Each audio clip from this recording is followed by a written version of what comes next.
बिस्मिल्लाहिर्रहमानिर्रहीम। बच्चों के माथे पर नहीं लिखा होता वो क्या चाहते हैं। दोस्तों, मेरे चैनल को सब्सक्राइब करें। आपकी मोहब्बत का, आपके इनाम का बेहद शुक्रिया। और डिस्क्रिप्शन में लिंक है, मेरे दूसरे चैनल को भी लाजमी सब्सक्राइब करें।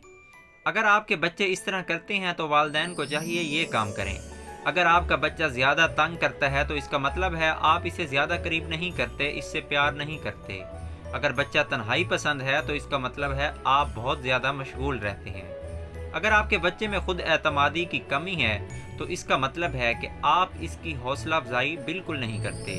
अगर आपका बच्चा जिस्मानी तौर पर कमज़ोर है तो इसका मतलब है आप इसे हर वक्त डराए रखते हैं।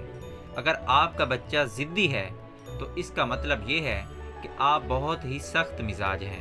अगर आपका बच्चा चोरी करता है तो इसका मतलब ये है कि आप उसे खर्च करना और हदिया देना नहीं सिखाते। अगर आपका बच्चा दूसरों का एहतराम नहीं करता तो इसका मतलब ये है कि आप अपने बच्चे से पस्त आवाज़ में बात नहीं करते। वीडियो अच्छी लगे तो चैनल को सब्सक्राइब करें, वीडियो को आगे शेयर करें।